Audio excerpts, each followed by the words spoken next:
तो पिछले वीडियो में हमने बात कर ली थी कि यहाँ तक हमने कवर कर लिया था। Actually all of a sudden मेरा लैपटॉप ऑफ हो गया था ड्यू टू थर्मल हीटिंग, तो ये पार्ट कंटिन्यू रखेंगे हम लोग। चीफ इलेक्टोरल ऑफिसर्स तक पिछले वीडियो में हमने कवर कर लिया था। मैं चाहता था कि ये पूरा क्लास मैं एक ही वीडियो में कवर करूँ, बट हो नहीं पाया। वो जो अनएक्सपेक्टेड जो थर्मल स्विच ऑफ हो गया मेरा लैपटॉप। एनीवे, कोई बात नहीं, आगे बढ़ते हैं। ठीक है, नेक्स्ट है district election officer. Chief electoral officer के बाद आता है डिस्ट्रिक्ट इलेक्शन ऑफिसर, जो कि एक मशीनरी है, बहुत इंपॉर्टेंट मशीनरी है अगर इलेक्शन कंडक्ट कराने की बात की जाए तो। ये करते हैं क्या? ये सुपरवाइज करते हैं election work of A district level. ठीक है, डिस्ट्रिक्ट लेवल के जो वर्क होता है इलेक्शन से रिलेटेड, जो भी इलेक्शन से related overall incharge district level पे कौन होता है? DEO, district election officer. ठीक है, इनको भी नॉमिनेट किया जाता है ईसीआई के द्वारा या फिर डेजिग्नेट किया जाता है, नॉमिनेटेड और designated by ECI, election commission of India, and he is basically an officer of A state government. ठीक है, तो स्टेट गवर्नमेंट के कंसल्टेशन के साथ ECI, election commission of India, इनको नॉमिनेट या फिर डेजिग्नेट करती है। ठीक है, आगे बढ़ते हैं। नेक्स्ट लेवल के जो ऑफिसर आते हैं जो कि मशीनरी के पार्ट है, वो रिटर्निंग ऑफिसर है। He is overall responsible for the conduct of elections in a particular constituency, or you can say the constituency concerned. ठीक है, ECI इनको नॉमिनेट करता है, डेजिग्नेट करता है। He is basically an officer of government or local authority, and apart from him, in addition to him, I would say there is one or more assistant returning officer जो इनके काम में help करते हैं। ठीक है, मेन यही बंदा होता है जो रिटर्न ऑफिसर होता है, returning officer. He is overall responsible for the conduct of election. He do not supervise, he is basically responsible for what? Responsible for conduct of election, right. Her constituencies के लिए एक separate returning officer होता है। आगे बढ़ते हैं।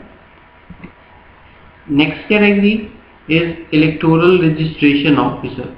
ये एक ऐसा बंदा होता है जो कि प्रिपेयर करता है electoral roll of a particular constituency. Electoral registration officer होता है।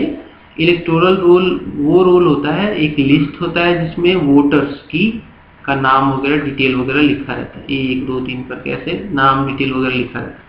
इनमें से क्या होता है, कई वोटर कई बार क्या होता है कि आउट चले गए, माइग्रेट कर गए, तो नए वोटर आ गए, मान लो एक गया दूसरा आ गया, ऐसा हो जाता है कई बार। तो इसमें क्या है, इसका अपडेशन जरूरी हो जाता है।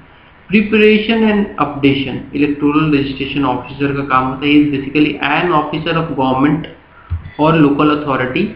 ही is also assisted by one or more assistant electoral registration officers. ठीक है, ये सब मशीनरी है इलेक्शन के। नेक्स्ट आता है प्रिजाइडिंग ऑफिसर, जो कि मेरे फादर भी कई बार बनते थे। प्रिजाइडिंग ऑफिसर वैसा ऑफिसर होता है जो कि पोलिंग ऑफिसर्स के साथ मिलकर, with the assistance of the polling officer, they conduct the poll at polling station. ठीक है, पोलिंग स्टेशन पे, बूथ पे, ठीक है, पोलिंग ऑफिसर होते हैं। पोलिंग ऑफिसर के ऊपर प्रिजाइडिंग ऑफिसर होता है, उनके साथ मिलकर काम करते हैं लोग। ठीक है, और ये क्या करते हैं, कंडक्ट कराते हैं ओवरऑल एक पोल पे, ठीक है, कंडक्ट कराते हैं इलेक्शन, पोलिंग कराते हैं।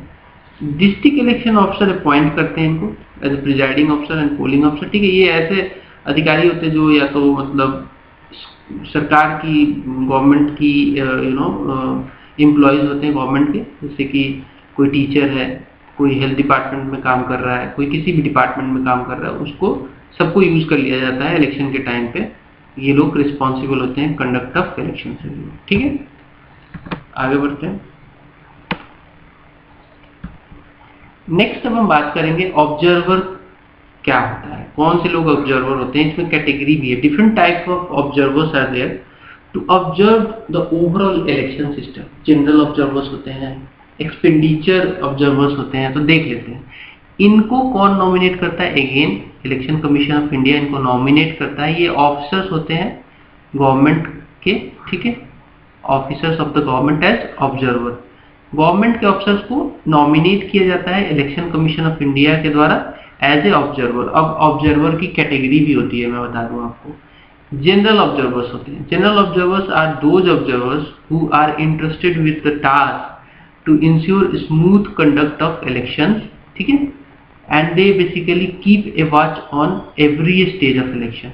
जनरल ऑब्जर्वर्स जो होते हैं वो उनका प्राइम फोकस ये होता है कि स्मूथ कंडक्ट हो जाए इलेक्शन, ठीक है, फेयर एंड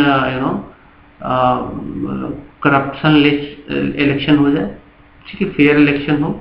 तो ये क्या है, हर स्टेज पे उसको वॉच बनाए रखते हैं कि भाई कहीं गड़बड़ तो नहीं हो रहा, देखते रहते हैं। जनरल ऑब्जर्वर होते हैं। कुछ ऐसा नोटिस में आता है तो हाईलाइट करते हैं, ईसीआई को बताते हैं कि भाई ये माल प्रैक्टिस यहाँ पे चल रही है। देन नेक्स्ट कैटेगरी आता है एक्सपेंडिचर ऑब्जर्वर का। ये वैसे लोग होते हैं, वैसे अधिकारी होते हैं जो कि सेंट्रल गवर्नमेंट सर्विसेज से चुने जाते हैं। इनका काम होता है कि election expenditure of a candidate को मॉनिटर करते रहे। देखो एक्चुअली प्रावधान है कि पर्टिकुलर एक बंदा अगर कोई एमपी का चुनाव लड़ रहा है, कितना खर्च कर सकता है, उसका एक्सपेंडिचर कैसे है, उसको मॉनिटर करने के लिए एक्सपेंडिचर ऑब्जर्वर होते हैं। एक वॉच बना के रखते हैं, ठीक है, देखते रहते हैं कि एक कैंडिडेट कितना खर्च कर रहा है। एंड ये भी देखते हैं, इंश्योर करते हैं कि वो जो कैंडिडेट हैं वो कहीं ना कहीं इंड्यूस तो नहीं कर रहे हैं जो वोटर्स हैं, कहीं पैसा देकर उनको लुभाने का काम तो नहीं कर रहा है, ठीक है। There is no inducement is offered to the electors, ठीक है। ये भी इंश्योर करना इन्हीं का काम होता है। आगे बढ़ते नेक्स्ट कैटेगरी देखते हैं। देन पुलिस ऑब्जर्वर आता है। Police observers are those officers which are cadre from which are basically all India services से IPS चुने जाते हैं। IPS को ही चुना जाता है पुलिस ऑब्जर्वर के तौर पे। स्टेट और डिस्ट्रिक्ट लेवल पे बेसिकली ये काम करते हैं। Basically they act to monitor all activities relating to force deployment. जो भी पुलिस फोर्स डिप्लॉयमेंट है उससे उसको मॉनिटर करते रहते हैं। लॉ एंड ऑर्डर सिचुएशन बना रहे उसके लिए काम करते रहते हैं। And they also coordinate between civil and police administration. देखो सिविल एडमिनिस्ट्रेशन अलग होता है, पुलिस का एडमिनिस्ट्रेशन अलग है। आपस में कोऑर्डिनेशन ना हो तो हो जाएगा खतरा, हो जाएगी खटिया खड़ी। इसलिए क्या है, कोऑर्डिनेशन भी बहुत जरूरी है। अब पता चला डिस्ट्रिक्ट डीएम ने कुछ आदेश दिया, पुलिस उसको फॉलो ही नहीं कर रही है, कोऑर्डिनेट कौन कराएगा? पुलिस ऑब्जर्वर ही कराएगा, ठीक है। इलेक्शन से रिलेटेड मैं बता रहा हूँ, जनरल नहीं। Next awareness observers. कुछ देखो ये एक नया टर्म आया था एक्चुअली 16th लोकसभा के बाद, जो कि 2014 में हुआ था। इसमें क्या किया गया, इस लोकसभा में कहा गया कि एक और ऑब्जर्वर बनाएंगे हम। ईसीआई ने निर्णय लिया कि एक और ऑब्जर्वर का पोस्ट बनाते हैं जिसमें कुछ अधिकारी रहेंगे, ठीक है, जिनको हम अवेयरनेस ऑब्जर्वर्स कहेंगे। So this was introduced first time in the 16th Lok Sabha election in 2014, and they are basically called Central Awareness Observers, and their role is in the respect of voters awareness and facilitation, and they have to fill the gap in people's participation in the electoral process, particularly in the regard of voters turnout. So it has been observed that the voters turnout was very low, very poor. ज़्यादा लोग participate करेंगे, it will be participative democracy. लोग अगर participate नहीं करेंगे it will be called less turnout, ठीक है। Voters turnout काफ़ी कम हो जाता है।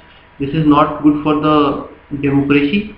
अगर ज़्यादा लोग पार्टिसिपेट ही नहीं करेंगे तो कम ही लोग मिलकर सरकार चुन लेंगे, ये ठीक बात नहीं है। तो एक अवेयरनेस ऑब्जर्वर का काम ये है कि उस जो भी machinery election commission of India ने लगाई है regarding the awareness of the voters, that has been in place and that is working properly, that has to be ensured by the awareness observers, right? Next is the micro observers. Micro observers are those observers who observe the poll proceedings on the poll day in selected critical polling stations. So the polling stations are categorized in the critical और non critical polling station. तो कुछ polling station ऐसे होते हैं जिनको critical कहते हैं, जहाँ पे करप्शन ज़्यादा होता है, जहाँ पे बूथ कैप्चरिंग वगैरह कुछ ऐसे भी इंसिडेंट्स ज़्यादा होते रहते हैं। तो पोलिंग जो क्रिटिकल पोलिंग स्टेशन है वहाँ पे माइक्रो ऑब्जर्वर्स भी रखे जाते हैं, जो जिनको चुना जाता है सेंट्रल गवर्नमेंट या फिर सेंट्रल PSUs, जो पब्लिक सेक्टर अंडरटेकिंग से सेंट्रल गवर्नमेंट की जो कंपनियाँ हैं, महारत्न, मिनी रत्न जो भी है, उनसे चुने जाते हैं। And they basically observe the proceeding at polling stations on the poll day, ठीक है, right from the mock poll to the completion of poll, and the process of sealing the EVMs and other documents. तो right from the polling day में mock poll से पहले से लेकर basically last के EVM की सीलिंग तक ये एक्टिव रहते हैं, ठीक है। तो माइक्रो ऑब्जर्वर्स होते हैं, कुछ भी गलत ना हो, इनको इंश्योर करने का काम दिया गया है। असिस्टेंट एक्सपेंडिचर ऑब्जर्वर्स, ये ऑब्जर्वर वैसे ऑब्जर्वर होते हैं जो इंश्योर करते हैं that all major election campaign events are videograph, ठीक है। वीडियोग्राफी टाइप का वीडियोग्राफी होती रहे, इससे क्या वीडियोग्राफी से क्या है, चीजें रिकॉर्ड में आ जाएंगी, ठीक है। कोई अगर बोले कि नहीं ये तो प्रैक्टिस नहीं हुआ है यहाँ पे, तो भाई ठीक है, ये लो वीडियो देखो, ये तो गलत काम हुआ है यहाँ पे। तो ये लोगों का काम ही एक वीडियोग्राफी हो रही कि नहीं इसको ऑब्जर्व करते रहते हैं। एंड कंप्लेंट्स जो होती हैं इलेक्टोरल माल प्रैक्टिसेस की, वो अटेंड की जा रही है कि नहीं, इनका काम है, ठीक है। असिस्टेंट एक्सपेंडिचर ऑब्जर्वर्स का। तो ये सारी कैटेगरी आपको मैं बड़े ही ब्रीफली एक्सप्लेन कर रहा हूँ। लाइक कर दो, अभी भी नहीं किया वीडियो को तो बार बार बोलता हूँ। नेक्स्ट है इलेक्शन प्रोसेस। इलेक्शन प्रोसेस कैसे है हमारी कंट्री में, तो देखो प्रोसेस सिंपल है। हर 5 साल में इलेक्शन होता है हमारी कंट्री में, लेट इट बी पार्लियामेंट या फिर स्टेट लेजिस्लेटिव असेंबली, 5 साल में इलेक्शंस होते हैं, ठीक है। तो इन 5 साल में इलेक्शन कराने का काम किसके ऊपर है, ईसीआई के ऊपर। या तो 5 साल में होता है या फिर कई बार डिसॉल्व हो जाए लोकसभा, जल्दी लोकसभा डिसॉल्व हो गई या फिर स्टेट लेजिस्लेचर जल्दी डिसॉल्व हो गई, तो पहले भी इलेक्शन कराए जा सकते हैं। ऐसा जरूरी नहीं कि 5 साल में ही कराना है, बट पहले भी कराया जा सकता है। अगर सरकार गिर गई तो पहले भी इलेक्शन होता है, ठीक है। आगे बढ़ते हैं। Schedule of elections, 5 years limit is up. एक तो पहला ये है शेड्यूल कैसे, या तो 5 साल खत्म हो जाए प्रीवियस गवर्नमेंट का, या फिर लेजिस्लेचर डिसॉल्व हो जाए, ऑलरेडी मैंने बता दिया। New election has to be conducted by election commission. And एक और प्रावधान है कि जो डिसोल्यूशन हुआ है या फिर जो लोकसभा का डिसोल्यूशन हुआ बेसिकली, उससे लेकर अगले लोकसभा के आके काम करने तक का जो पहला दिन होगा, उसके बीच में 6 महीने से ज्यादा गैप नहीं होना चाहिए। इस चीज को इंश्योर करने के लिए इलेक्शन कमीशन फटाफट इलेक्शन करा देती है, ताकि ये जो गैप है वो 6 महीने से ज्यादा ना हो, ठीक है। Recalling of the new house और जो डिसोल्यूशन हुआ है प्रीवियस हाउस का, उसके बीच में 6 महीने से ज्यादा गैप नहीं हो सकता है, इसके लिए इलेक्शन कराना जरूरी हो जाता है। Next, the election commission announces schedule, ठीक है, थ्रू द प्रेस कॉन्फ्रेंस, कि भाई ये शेड्यूल रहेगा, ठीक है। इलेक्शन का प्रेस कॉन्फ्रेंस के द्वारा बता दिया जाता है। इलेक्शन कमीशन एक प्रेस कॉन्फ्रेंस करती है और शेड्यूल घोषित कर देती है कि इस शेड्यूल में इलेक्शन किए जाएंगे। मॉडल कोड ऑफ कंडक्ट लग जाता है आफ्टर सच अनाउंसमेंट। जैसे अनाउंसमेंट हुआ कि अब हम लोग इलेक्शन कराने वाले हैं, शेड्यूल ये है, उसके बाद ही मॉडल कोड ऑफ कंडक्ट लग जाता है। मॉडल कोड ऑफ कंडक्ट क्या है, क्या आपको पता है? नहीं पता है तो मैं बताता हूँ। Model code of conduct mutually agreed, ठीक है, पार्टियों के बीच में, कई सारी पार्टी होती है इलेक्शन में, म्यूचुअली एग्रीड एक स्कीम होता है, एक कंडक्ट होता है, कोड होता है बेसिकली कह सकते हो कि कैसे बिहेव करेंगी ये पार्टियां। आपस में लड़ेंगी नहीं, ठीक है, हेल्दी वे में क्रिटिसाइज करेंगी, ऐसा नहीं कि मतलब अभद्र भाषा ये सब वगैरह नहीं। मॉडल कोड ऑफ कंडक्ट में बहुत सारी चीजें आती हैं, जैसे कि रिलीजियस प्लेस को यूज नहीं करना है, लड़ाई झगड़ा ना हो आपस में, ठीक है, और मॉडल कोड ऑफ कंडक्ट को फॉलो करना है, ठीक है। सरकार अगर कोई सत्ता में है तो वो जो मीडिया है, सरकारी मीडिया, उसको गलत उपयोग ना करे, सरकारी जो मशीनरी है उसका उपयोग करके वो एडवांटेज ना ले, ये भी मॉडल कोड ऑफ कंडक्ट का ही पार्ट है। तो एक बृहद टर्म है, अभी इसके बारे में आगे भी बताऊंगा, डोंट वरी, अभी मैंने खत्म नहीं किया इसको, आगे भी मिलेगा इसके बारे में। जनरल ब्रीफ किया मैंने अभी आपको इसके बारे में। नेक्स्ट है नोटिफिकेशन, एक जारी किया जाता है, calling upon the electorate to elect member, ये भी ईसीआई के द्वारा किया जाता है। कैंडिडेट्स, जैसे ही नोटिफिकेशन जारी होता है कि भाई अब चुनाव होगा, तो कैंडिडेट क्या करते हैं, अपना नॉमिनेशन फाइल करने लगते हैं। वो नॉमिनेशन जो फाइल करते हैं वो स्क्रूटनाइज किया जाता है by the returning officer of the constituency. Her constituency के लिए एक रिटर्निंग ऑफिसर होता है, उसका काम यही से स्टार्ट हो जाता है। जैसे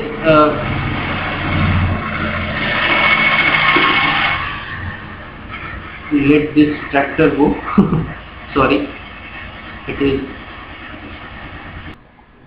हाँ तो वो ट्रैक्टर अभी चला गया है, ठीक है।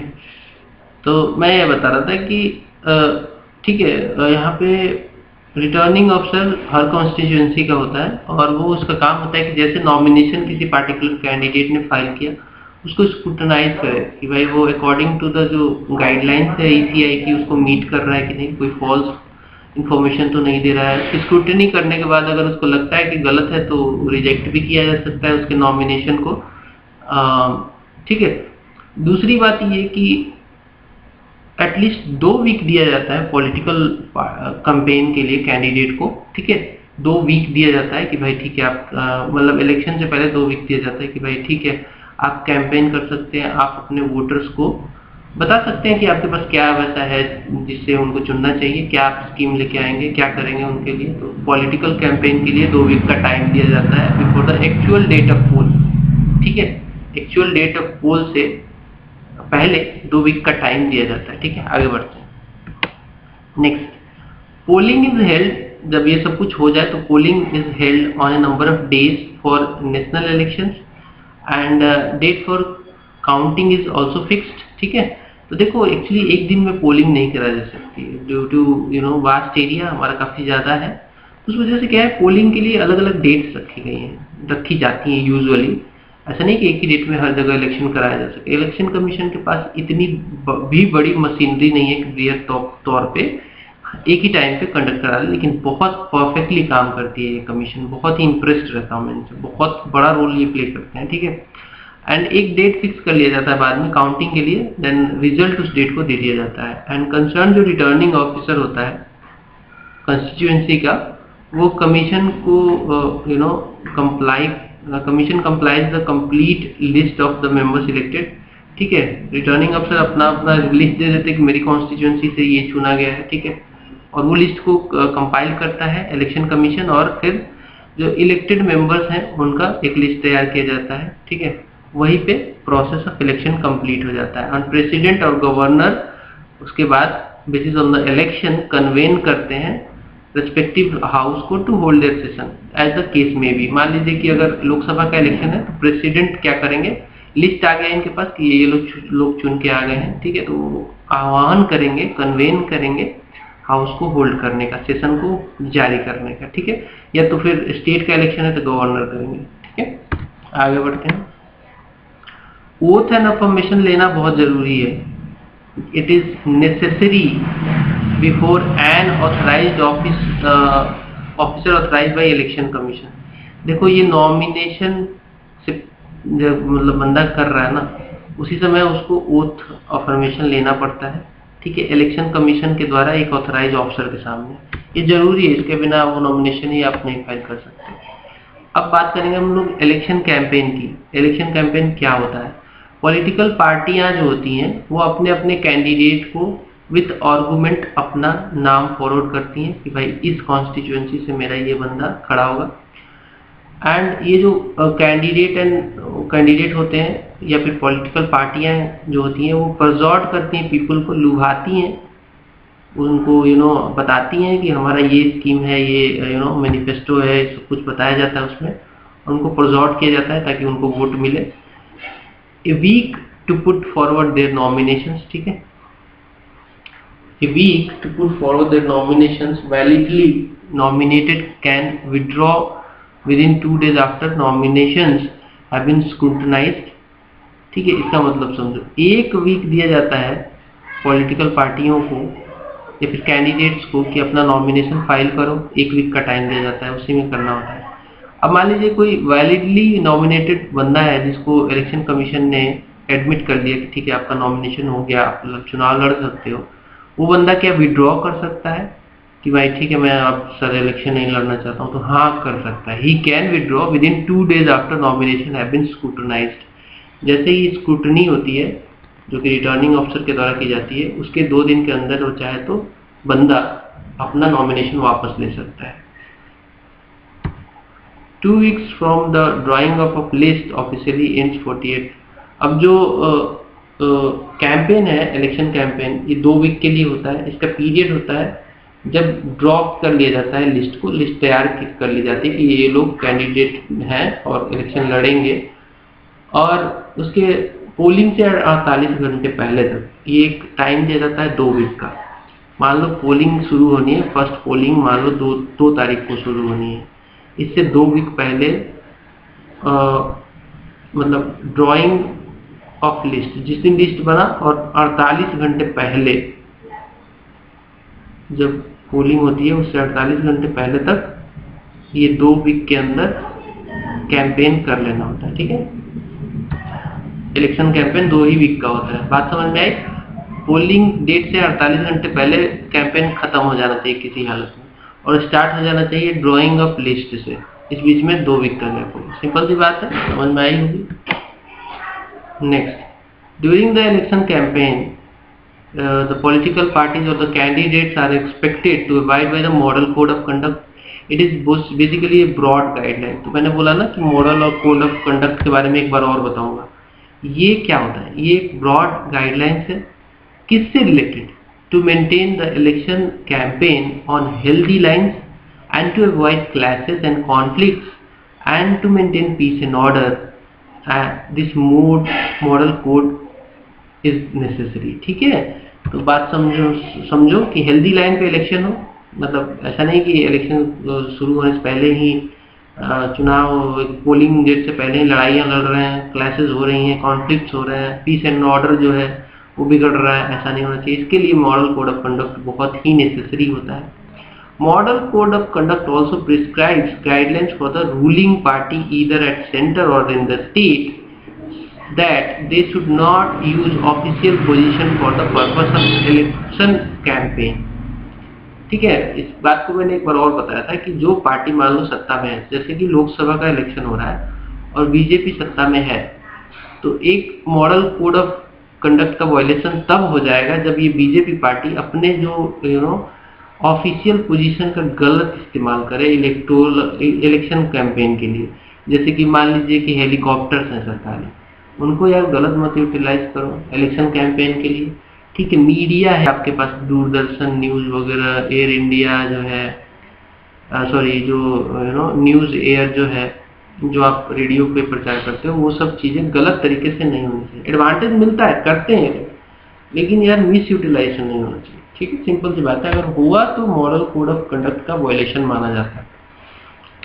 नेक्स्ट है इलेक्शन कॉल्ड, उसके बाद किया जाता है, तो कैंपेन वैम्पेन खत्म हो गया सब कुछ, तो इलेक्शन बुलाया जाता है। Parties issues manifestos. ठीक है, जैसे इलेक्शन का आह्वान होता है, पार्टियां जो होती हैं अपना मैनिफेस्टो तैयार करती हैं। मैनिफेस्टो सब समझो, इसमें बेसिकली मैनिफेस्टो में बहुत सारी बातें पार्टियां दिखाती हैं, जैसे कि वो बताती हैं कि क्या क्या प्रोग्राम्स वो लेके आएंगी जब वो सरकार में मान लो चुन के आ गई, तो अपना स्ट्रेंथ दिखाती है अपने लीडर्स का। ठीक है, और साथ में फेलियर भी गिनाती हैं ऑपोजिशन पार्टियों का ऑपोजिशन पार्टियों का फेलियर भी गिनाती हैं, रैलीज करती हैं, मीटिंग्स करती हैं ये पार्टियां। ठीक है, पर्सनल अपील्स भी करती हैं, प्रॉमिसेस भी करती हैं रिफॉर्म से रिलेटेड। ये सब मैनिफेस्टो का पार्ट होता है। ठीक है, आगे बढ़ते। Ballot papers and symbols. तो इलेक्शन होता कैसे है? हमारे कंट्री में अभी तो ईवीएम्स यूज होते हैं, पहले बैलेट्स भी यूज करते थे। ठीक है, कई जगह अभी भी हो जाते हैं कई बार, लेकिन बैलेट पेपर्स आजकल ज़्यादा नहीं यूज होते हैं। बैलेट पेपर्स एंड सिंबल्स क्या है? ए लिस्ट ऑफ कंपीटिंग कैंडिडेट्स जो कि चुनाव लड़ने वाले हैं, उनका तैयार कर लिया जाता है एक लिस्ट, किसके द्वारा? रिटर्निंग ऑफिसर के द्वारा। उसके बाद एक बैलेट पेपर प्रिंट किए जाते हैं, उस पर नाम लिखा जाता है कैंडिडेट्स का। ठीक है, सिंबल के साथ। बैलेट पेपर ऐसा होता है, उसमें मान लो कि एक कैंडिडेट है राम मनोहर मान लो। ठीक है, तो वो बैलेट पेपर में बेसिकली नाम लिखा रहता है। ठीक है, जैसे कि राम कोई नाम है, उसके सामने सिंबल लगा रहेगा, जो भी उसका सिंबल है। राम का है मान लो लॉलीपॉप सिंबल तो ऐसे उसका सिंबल रहेगा। ठीक है, और ये सिंबल्स अलॉट करने का भी काम ईसीआई का ही होता है। ठीक है, पार्टियों का सिंबल फिक्स होता है, जैसे कि lotus is the symbol of BJP. ठीक है, हैंड जो है, हाथ जो है, वो कांग्रेस का है। ऐसे लाइकवाइज पार्टियों का जो है, नेशनल और स्टेट पार्टियां, वो रिकॉग्नाइज्ड पार्टियां होती हैं। उनका सिंबल ऑलरेडी रहता है, ठीक है। तो जो भी कैंडिडेट इन पार्टियों से लड़ता है उसका सिंबल फिक्स होता है। लेकिन जो इंडिपेंडेंट कैंडिडेट्स होते हैं या फिर कैसी कोई ऐसी पॉलिटिकल पार्टी है जिसका कोई नेशनल लेवल की नहीं है, रजिस्ट्रेशन नहीं है, तो उसको सिंबल ऐसे ही दे दिया जाता है, ठीक है। एनीवे आगे बढ़ते हैं। Next, voting procedure. Voting procedure क्या है? Voting is carried out by secret ballot, ठीक है। सीक्रेट बैलेट से किया जाता है, मतलब वो बंदे को सीक्रेटली दिया जाता है, सीक्रेटली वो डाल भी देता है। And election commission try to ensure the polling station within 2 kilometers of every voter. Election commission ऐसा इंश्योर करती है कोई भी एक वोटर हो, मान लो राम है, रहता है किसी पर्टिकुलर गांव में, उस गांव के वो उसके घर से विद इन 2 किलोमीटर में पोलिंग स्टेशन होना चाहिए। ये इंश्योर करने का काम है किसका? इलेक्शन कमीशन का। एंड एक पोलिंग स्टेशन पे मोर देन 1500 वोटर से ज़्यादा नहीं हो सकते हैं, ये भी एक क्राइटेरिया है। एक पोलिंग स्टेशन में मैक्सिमम 1500, इससे ज़्यादा नहीं, नॉट मोर देन 1500। और जो पोलिंग जो होती है वो एटलीस्ट एक दिन में 8 घंटे होनी चाहिए। पोलिंग डे एक फिक्स होता है, उस दिन अगर मान लो पोलिंग होनी है तो 8 घंटे पोलिंग जरूर होनी चाहिए, ठीक है।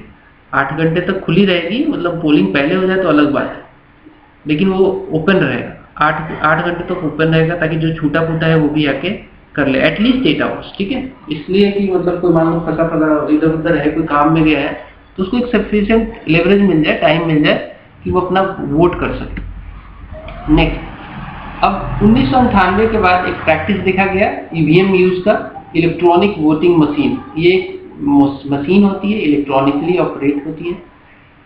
इसका फर्स्ट टाइम यूज एक्चुअली इसी दौरान हुआ था 1998 में। तो इलेक्ट्रॉनिक वोटिंग मशीन्स आ गई हमारी कंट्री में। आज की डेट में हालत ये है कि हर जगह ईवीएम ही यूज होती है। इसमें बहुत कंट्रोवर्सी भी होता है। वीवीपैट एक सिस्टम आया बाद में, वोटर वेरीफाइड, एक पेपर ट्रेल निकल के आता है। तो ये सारी बातें हैं, एनीवे बट डिफरेंट मुद्दा है। बट अभी ये जानो, बेसिक जान रहे हो आप, तो इलेक्ट्रॉनिक वोटिंग मशीन्स आ चुकी हैं हमारे कंट्री में, यूज होती है बहुत पहले से। 2003 में ये सारे स्टेट्स में, ऑल स्टेट्स इलेक्शंस में यूज हुई, बाई इलेक्शंस, ठीक है। स्टेट इलेक्शन और बाई इलेक्शंस में यूज हुई। उसके बाद इससे मोटिवेटेड होने के बाद इलेक्शन कमीशन ने इसको लोकसभा में भी यूज किया। 2004 से चल रहा है, 2004 वाले लोकसभा से कंटिन्यूअसली ईवीएम्स की यूटिलाइजेशन हम लोग कर रहे हैं। Electronic voting machine eliminates the possibility of invalid and doubtful votes, जो कि बैलेट पेपर में कई बार हो जाता था, जो प्रॉब्लम हुआ करता था उसको खत्म कर दिया इसने। And it has made the process of counting much faster, बिल्कुल, बिकॉज मशीन है, जल्दी काउंट कर लेगा। आगे बढ़ते हैं। It has also a good feature of saving a large number of trees, ठीक है।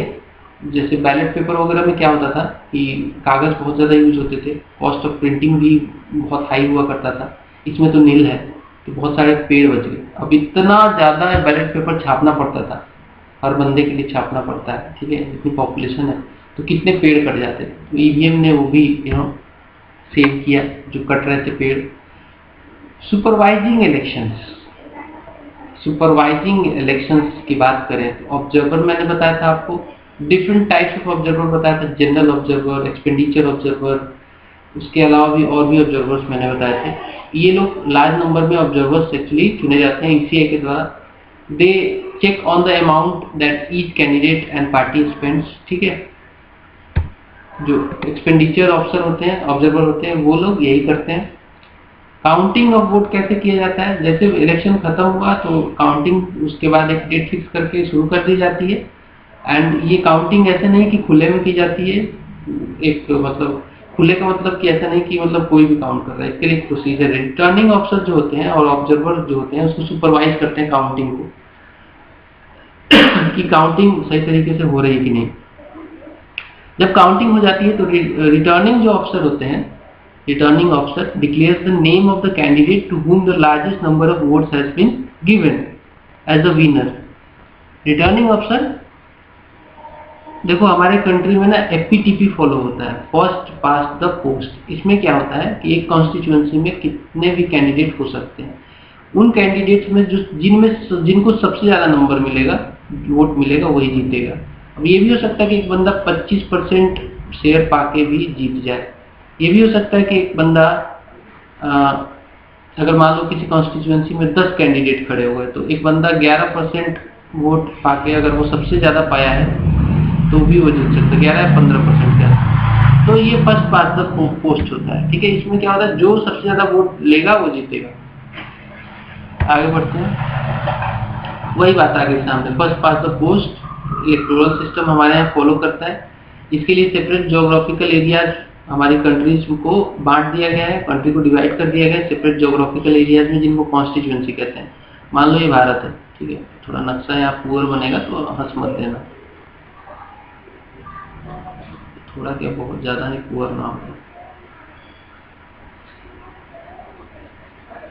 ठीक है, रफली बना रहा हूँ, ऐसे सोचने की ज़्यादा बात नहीं है। तो इसको क्या कॉन्स्टिट्यूएंसी में एक कॉन्स्टिट्यूएंसी ये हो गई, एक ये हो गई, एक हो गई, बड़ा बड़ा बना रहा हूँ ताकि छोटे छोटे भी कॉन्स्टिट्यूएंसी रहते हैं, ऐसे कॉन्स्टिट्यूएंसी ऐसे ऐसे बांट दी गई है, ठीक है।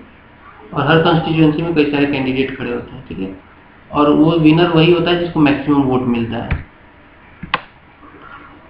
State assemblies are carried out in the same manner of the Lok Sabha, जैसा लोकसभा में होता है वैसे ही स्टेट असेंबली में होता है। स्टेट असेंबली का इलेक्शन होता है तो स्टेट को बांट दिया जाता है। मान लो ये है बिहार, सपोज एक एग्जाम्पल के तौर पर ऐसे मान लो कि ये बिहार है, तो इसको कॉन्स्टिट्यूएंसीज में बांट दिया जाएगा इलेक्शन कराने के लिए। स्टेट कॉन्स्टिट्यूएंसीज हो जाती हैं विधानसभा कॉन्स्टिट्यूएंसीज, ठीक है। एक तो लोकसभा कॉन्स्टिट्यूएंसी होती है, एक विधानसभा, ठीक है। विधानसभा वाले को स्टेट के लिए यूज किया जाता है, और सेम मैनर में फर्स्ट पास्ट द पोस्ट वाले सिस्टम पे FPTP पे इसको इलेक्शन कराया जाता है। नेक्स्ट, मीडिया कवरेज भी इंश्योर किया जाता है। एक्चुअली इलेक्शन कमीशन ही खुद इनकरेज करती है मीडिया पर्सन्स को कि भाई आप आओ, रिकॉर्ड करो, दिखाओ, न्यूज को दिखाओ, ताकि ट्रांसपेरेंसी बनी रहे। ट्रांसपेरेंसी के लिए इनको यूज किया जाता है, subject to the maintaining of the secrecy of vote. ऐसा नहीं कि ट्रांसपेरेंसी के चक्कर में, मीडिया कवरेज दिखाने के चक्कर में जो सिक्रेसी है वोटिंग की वही खत्म हो जाए, ऐसा नहीं होना चाहिए। मीडिया कवरेज हो, ट्रांसपेरेंसी आए, लोगों को पता चले कि हाँ मीडिया दिखा रही है हर चीज़ को, करप्शन नहीं है वहाँ पे, कैमरे पे है सारी चीज़ें। उस चक्कर में सिक्रेसी को खत्म नहीं कर सकते वोटिंग के, बट मीडिया एक अच्छा रोल प्ले करता है। नेक्स्ट है इलेक्शन पिटीशंस। अब मान लीजिए किसी व्यक्ति को लगता है, जो कि एक इलेक्टर है, वोटर है, या फिर किसी कैंडिडेट को लगता है कि कुछ ना कुछ माल प्रैक्टिस हुआ है इलेक्शन के दौरान, तो वो ऑर्डिनरी सिविल सूट नहीं फाइल कर सकता, बट वो एक पिटीशन फाइल कर सकता है। बट पिटीशन जो है, ठीक है, होल कॉन्स्टिट्यूएंसी को इन्वॉल्व कर देती है। मान लीजिए किसी बंदे ने, एक इलेक्शन हुआ किसी पार्टिकुलर कॉन्स्टिट्यूएंसी में, किसी पार्टिकुलर पोलिंग बूथ पे कोई दिक्कत हो गई, वो बंदे ने क्या किया, पिटीशन फाइल कर दिया हाई कोर्ट में। हाई कोर्ट में ही फाइल होता है पिटीशन इससे रिलेटेड, तो वो होल कॉन्स्टिट्यूएंसी एक्चुअली जो है वो उसमें इन्वॉल्व माना जाएगा। वो पर्टिकुलर पोलिंग बूथ ही क्यों ना हो, होल कॉन्स्टिट्यूएंसी का भी इलेक्शन रद्द हो सकता है इसकी वजह से, ठीक है। बिकॉज एक जो पोल है, उसके एक जो पोलिंग स्टेशन है, उसकी वजह से पूरा डायनेमिक्स चेंज हो सकता है। It is tried by the high court of the state involve, ठीक है। सिंपल सी बात बता रखा है मैंने ऑलरेडी। सो ओवरऑल इलेक्शन का जो चैप्टर हम स्टार्ट किया अभी हमने, वो कवर कर लिया हमने यहाँ पे, ठीक है। और आई होप कि आपको समझ में जरूर आया होगा, बहुत अच्छे से समझ में आया होगा। अच्छे से आया तो लाइक मारना, शेयर करना दोस्तों के साथ, बाकियों को भी इसका बेनिफिट मिलना चाहिए। PDF मैं दे ही दूंगा आपको। तो ये आपका जो पॉलिटी वाला जो टेंशन है वो खत्म कर दिया मैंने आपका। इकोनॉमी वाला ऑलरेडी कर चुका हूँ, इकोनॉमी का पूरा सीरीज अवेलेबल है PDF के साथ है। तो बहुत लोग इसका PDF का रिवाइज कर करके बहुत मार्क्स ऑब्टेन कर रहे हैं, बट एक भी मतलब जो हेल्प हो रही है उनको कमेंट करके नहीं कहते हैं कि सर थैंक यू। ये भी करना आप ही की जिम्मेदारी है। मिलते हैं अगले वीडियो में, तब तक के लिए नमस्कार।